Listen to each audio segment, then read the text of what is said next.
So hey guys, welcome back to my channel. कैसे हैं आप लोग? आई होप अच्छे होंगे। और आप में से बहुत सारे लोग कमेंट कर रहे थे कि मुझे हिस्ट्री का भी क्वेश्चन चाहिए, पैट 2022 हिस्ट्री का क्वेश्चन, जो अभी कुछ टाइम पहले ही हुआ है। तो मेरे पास क्वेश्चन बहुत पहले आ गए थे, लेकिन मुझे टाइम नहीं मिल पा रही थी अपलोड करने की। और सॉरी, कल की डेट में भी मैं थोड़ा सा बिजी थी, इस वजह से एक भी वीडियो नहीं आ पाया।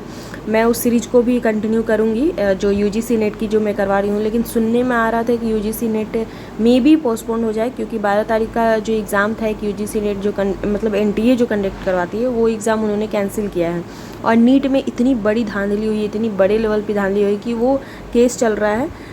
इस वजह से भी सुप्रीम कोर्ट में केस चल रहा है, तो इस वजह से भी थोड़ा सा लग रहा है चांस कि मे बी पॉसिबल है। हालांकि आप लोग तैयारी कीजिए, इससे ऐसा नहीं है, क्योंकि एग्ज़ाम तो होगा ही, चाहे 10 दिन बाद हो चाहे 10 दिन पहले। तो आप लोग तैयारी कीजिए और मैं उस सीरीज़ को कंटिन्यू करूँगी। तो पहले बिना देरी किए पैट पे बात करते हैं। पैट हिस्ट्री का जो क्वेश्चन है, पहला क्वेश्चन है, संपूर्ण इतिहास क्या है? मार्क ब्लॉक, ल्यूसियन फेवरे और फर्नांड ब्रैडल की रचनाओं के जरिए इसकी व्याख्या कीजिए। ठीक है, व्हाट इज़ टोटल हिस्ट्री। दूसरा है कि Jacques Derrida, Jean Francois, Lyotard और मिशेल फूको ने कैसे उत्तर आधुनिकतावाद को रूप दिया था? तो पोस्ट मॉडर्निज्म के बारे में पूछ रहा है यहाँ पे, इसका एक विवरण देना है आपको। नेक्स्ट क्वेश्चन देखते हैं। नेक्स्ट है कि कार्ल मार्क्स और फ्रेडरिक एंगल्स के अनुसार अब तक विद्यमान सभी समाजों का इतिहास वर्ग संघर्ष का इतिहास है, इसकी व्याख्या कीजिए। चौथा है कि भारतीय सामंतवाद पर बहस की चर्चा कीजिए। पांचवा है, हड़प्पा सभ्यता की उत्पत्ति से संबंधित सिद्धांतों का वर्णन कीजिए। छठा है कि इरफान हबीब का कृषि संकट सिद्धांत क्या है, स्पष्ट करिए। देखिए, आप लोग का क्वेश्चन तो बहुत ज़्यादा इजी लग रहा है, मतलब इजी नहीं है, लेकिन क्या है ना कि आपको एक एक ही लिखना है। लेकिन अभी मैंने हिंदी वाला जो करवाया था, उसमें ए और बी करके, जैसे 1 का ए और बी, 2 का ए और बी, ऐसे करके दिया था और वो पूरा करना था। हालांकि मैंने अपने वीडियो में बोल दिया है कि आपको 10 ही करना था, लेकिन फिर मुझे किसी ने कमेंट किया था कि नहीं, दोनों करना था, क्योंकि मैं तो एग्ज़ाम नहीं दी हूँ, मैं ऑलरेडी नेट क्वालिफाइड हूँ। तो हम लोगों का एडमिट कार्ड ही रिलीज़ नहीं हुआ था, तो मुझे तो एग्ज़ाम नहीं देना था। इस वजह से मुझे पता नहीं था कि ए और बी दोनों का आंसर करना है। तो उसके लिए सॉरी, क्योंकि 40 क्वेश्चन थे उस तरह से देखा जाए तो, और उसमें से 20 आपको करना पड़ा होगा और टाइम बहुत कम था। तो अगर ये ऐसी बातें हैं तो ये गलत है, क्योंकि आप देखिए, हिस्ट्री वालों को एक ही करना है और हिंदी वालों को दो दो क्यों करना है। मे बी मैं गलत हूँ या फिर सही, अब पता नहीं।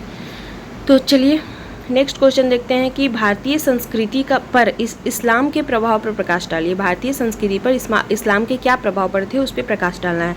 आठवां क्वेश्चन है कि हिंदुस्तान में गंगा जमुनी तहजीब कैसे विकसित हुई थी, ब्यौरा दीजिए। तो ये हिंदी वालों ने भी पढ़ा होगा, जब अमीर खुसरो आए थे तो उन्होंने ही गंगा जमुनी तहजीब का बहुत अच्छे से मिक्स किया था और उन्होंने हिंदवी शब्द बनाया था, हिंदू और उर्दू से हिंदवी शब्द बनाया था।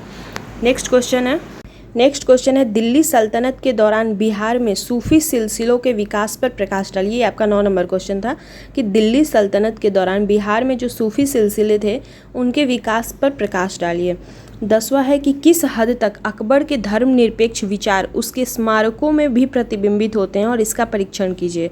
यही सब कारण है कि जो सिविल सर्विस के एग्ज़ाम में जो हिस्ट्री वाले हैं उनका अच्छा खासा मतलब आता है उनका वेटेज, क्योंकि ये सारी चीज़ वो लोग पहले से ही पढ़े होते हैं। 11 नंबर क्वेश्चन है कि भारतीय राष्ट्रवाद के उदय पर इतिहास लेखन के कैम्ब्रिज स्कूल का क्या दृष्टिकोण है, एक आलोचनात्मक उत्तर दीजिए।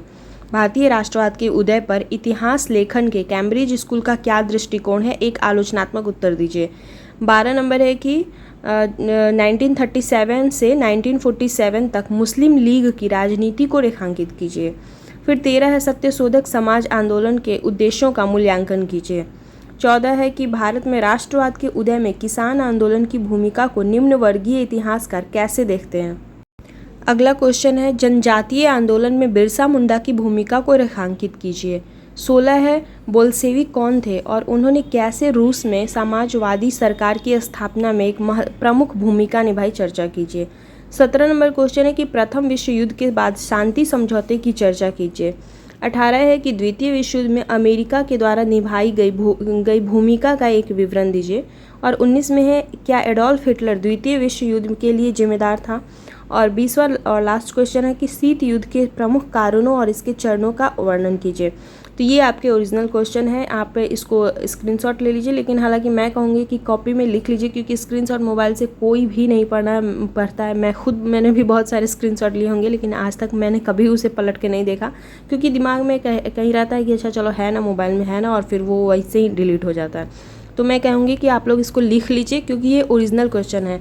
और आप जाएंगे, हो सकता है कि आप जाके क्वेश्चन बैंक देखें, और क्वेश्चन बैंक के आंसर पूरी तरह से जो क्वेश्चन है वो गलत रहते हैं, कहीं से भी उनका कोई लेना देना नहीं रहता है एग्ज़ाम से, क्योंकि मैंने खुद देखा है लेके, और वो ओरिजिनल, यही कारण है कि मैं आप लोग को ओरिजिनल पेपर करवाती हूँ, चाहे पीजी के क्वेश्चन हो या पीएचडी के क्वेश्चन हो। जो बच्चे एग्ज़ाम दिए रहते हैं मैं उनसे लेके आप लोगों के लिए ओरिजिनल क्वेश्चन लेके आती हूँ, क्योंकि यही क्वेश्चन है जो यूनिवर्सिटी में छप के आया है और आप लोग बैठ के एग्ज़ाम दिए हैं।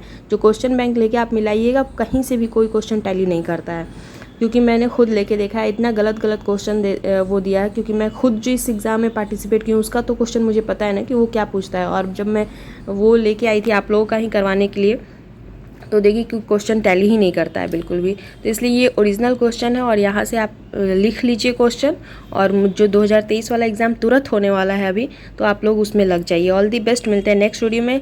Till then bye bye. Channel पे पहली बार आए हैं तो चैनल को सब्सक्राइब कर दें, पुराने सब्सक्राइबर हैं तो प्लीज़ लाइक एंड कमेंट कर दें।